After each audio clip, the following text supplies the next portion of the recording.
A German pilot climbs into an American P-51 Mustang, the same aircraft that helped destroy his Luftwaffe comrades. But here's the twist. He volunteered. This story was so sensitive that it remained classified for 33 years, buried deep in military archives. It's a story of loyalty, betrayal, and professional respect in the middle of World War II. To understand its significance, we must go back to December 1944. The Third Reich is crumbling. Hitler's desperate gamble in the Ardennes, the Battle of the Bulge, has failed. German cities are in ruins, and the Luftwaffe, once Europe's terror in the skies, is now a shadow of its former self. Yet among these dwindling forces are skilled veterans who've survived since 1939, pilots who are legends in their own right. Hans Werner Lerche was one of them. Born in 1914, he joined the Luftwaffe when Germany was still pretending to obey the Treaty of Versailles. By 1944, Hans wasn't just another fighter pilot. He was Germany's top test pilot, trusted to fly their most advanced and secret aircraft, including the revolutionary Me-262 jet fighter. On December 14, 1944, Hans took off in a Messerschmitt Bf 109 for a routine test mission. Not a combat sortie. Suddenly, disaster struck. His engine failed. Whether it was sabotage by forced laborers or poor quality parts made from inferior, wartime materials, we may never know. What we do know is Hans was forced to glide his aircraft toward enemy territory with a dead engine. But here's where history takes a shocking turn. Instead of trying to return to German lines, Hans deliberately landed behind American lines. Why would Germany's top test pilot surrender himself and his valuable aircraft to the enemy? The answer would stun both sides of the war. When American troops reached the crash site, they found something extraordinary. A nearly intact German test aircraft and one of Germany's most experienced pilots, alive. Standard procedure was simple. Interrogate the prisoner, then send him to a POW camp. But when intelligence officers realized who Hans was, everything changed. Enter Lieutenant Colonel Harold Watson, one of America's leading test pilots. Watson had spent years studying captured German planes. Now, across the table sat the man who had flown them all. The scheduled 72-hour interrogation stretched into 21 days. Watson later recalled, it was like speaking to someone who could see inside the enemy's mind. Hans described not only how German aircraft performed, but why they were designed that way. The tactics, engineering decisions, and trade-offs behind every design. Then, Watson had a wild idea. What if Hans didn't just talk about German aircraft? What if we let him fly ours? The proposal shocked everyone. Having an enemy pilot fly classified American planes was unthinkable. Security risks were immense. But the information Hans could provide was too valuable to ignore. For 23 tense days, the debate climbed the chain of command, all the way to the Pentagon. Finally, in February 1945, Washington approved a top-secret plan under Operation Lusty. Hans would remain a prisoner, but under comfortable guard at Wright Field, Ohio. He would only fly aircraft Germany already knew about. Every mission would be watched by armed guards, and planes would be modified to prevent escape. But there was one final rule. Hans must volunteer freely. No coercion. No promises. When presented with the offer, Hans sat in 10 minutes of silence. Finally, he spoke. I have conditions of my own. His answer would change aviation history forever. Hans's conditions were bold but revealing. He would never fly a mission that directly harmed German forces. His evaluations must remain honest and professional. After the war, he wanted help immigrating to the United States. To everyone's surprise, the Pentagon agreed. On March 15, 1945, Hans walked across the tarmac toward a P-51 Mustang, the very plane that had slaughtered his comrades. The irony wasn't lost on anyone watching. American ground crews prepared the fighter with precision Hans had never seen. In Germany, wartime shortages meant slapdash repairs and scavenged parts. Here, every tool gleamed. Every part was perfect. For Hans, it was like stepping into another world. His first test flight lasted 2 hours. When he landed, American pilots swarmed him, eager for his opinion. "Your engineers," Hans said with awe, "have solved problems we didn't even know existed." Over the next weeks, Hans flew nearly every major U.S. fighter, the P-47 Thunderbolt, P-38 Lightning, even early jet prototypes like the P-80 Shooting Star. He immediately pinpointed weaknesses German pilots faced. "Our fighters were built for quick strikes," Hans explained, "but yours are built for endurance.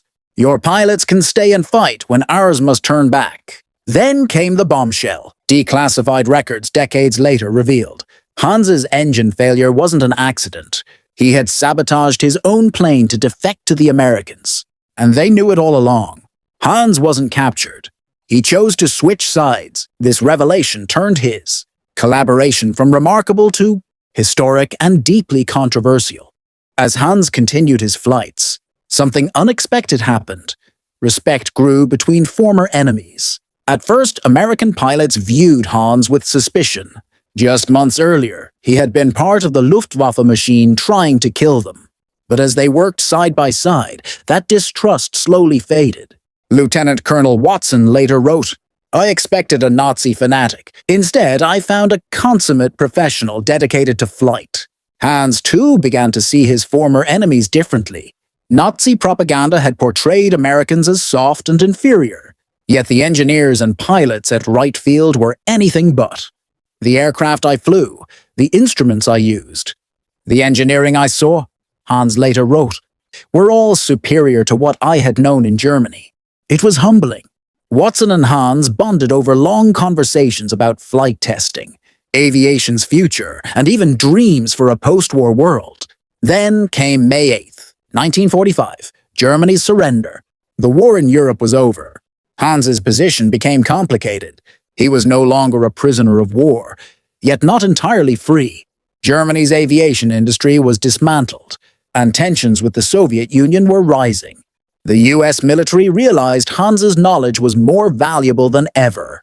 He had flown Soviet aircraft and understood Eastern aviation tactics. They made him a shocking offer, a permanent role as a civilian test pilot for the U.S. Air Force. Some Americans objected. How could they trust a former enemy? But Watson defended him. "This man has skills we need, and the integrity to match. We'd be fools to send him away." In December 1945, Hans accepted the offer. The man who had once fought against America now flew for it, shaping the very future of U.S. aviation. For 5 years, Hans worked alongside American pilots, testing cutting-edge aircraft and sharing his vast knowledge. His insights shaped U.S. aviation strategy for decades, influencing tactics in Korea, Vietnam, and beyond. But beneath the surface lay an even bigger secret. Hans's case wasn't an isolated incident. It was actually the blueprint for Operation Paperclip, the massive program that secretly recruited over 200 German aviation experts after the war, while figures like rocket scientist Wernher von Braun became famous for their role in the space program. Aviation specialists like Hans were just as critical to America's post-war dominance in the skies. Declassified files later revealed that Hans was the test case. His successful integration convinced the Pentagon that German scientists and engineers could work for the US instead of being taken by the Soviets. As part of this effort, Hans flew almost every new American design, from piston fighters to early Cold War jets, helping engineers refine their ideas using his unique perspective as a former enemy. But the collaboration wasn't purely technical. It was personal. Watson later reflected. Hans showed us that professional competence and integrity can transcend national boundaries. This friendship was a living proof that even former enemies could find common ground through shared passion and expertise. By 1950, Hans returned to Germany to help rebuild its aviation industry, continuing as a consultant well into the 1970s. He became a legend, having flown virtually every major aircraft of the 20th century from both sides of the Iron Curtain, but his role in Operation Paperclip remained a closely guarded secret until 1978. For 33 years, The world never knew how won. Man's defection shaped the modern history of aviation. When the files were finally declassified in 1978, historians were stunned. Hans's defection wasn't just a personal survival story, it was a turning point in Cold War strategy. The US had gained unmatched intelligence, not only about German designs, but about its own strengths and weaknesses, seen through an enemy's eyes. Hans gained something too, the chance to survive, continue his life's work, and help shape the future of flight. Watson summarized it best. Hans taught us that even in the darkest times, professionalism and respect can bridge impossible divides. Today, Hans is remembered differently on each side of the Atlantic. In Germany, he's celebrated as one of the greatest test pilots of the century. In the United States, he's honored for his role in advancing aviation during the critical early years of the Cold War. But his story raises uncomfortable questions. Was Hans a traitor who betrayed his country, or a visionary professional who chose progress over destruction? The truth is complex. He didn't simply abandon Germany, he chose to keep flying, to keep building and to keep learning, when his only other option was to rot in a POW, camp or die in a collapsing regime. His story reminds us that history is rarely black and white. At its heart, Hans's journey is about shared humanity. Even amid war, individuals can find common goals and mutual respect. For 33 years, this tale stayed hidden because it challenged simple narratives about good and evil. Now, we finally see Hans not just as a German pilot, but as a bridge between worlds, proving that even bitter enemies can become partners in shaping the future. And that's a lesson worth remembering. When the files were finally declassified in 1978, historians were stunned. Hans's defection wasn't just a personal survival story, it was a turning point in Cold War strategy. The US had gained unmatched intelligence, not only about German designs, but about its own strengths and weaknesses, seen through an enemy's eyes. Hans gained something too, the chance to survive, continue his life's work, and help shape the future of flight. Watson summarized it best. Hans taught us that even in the darkest times, professionalism and respect can bridge impossible divides. Today, Hans is remembered differently on each side of the Atlantic. In Germany, he's celebrated as one of the greatest test pilots of the century. In the United States, he's honored for his role in advancing aviation during the critical early years of the Cold War. But his story raises uncomfortable questions. Was Hans a traitor who betrayed his country, or a visionary professional who chose progress over destruction?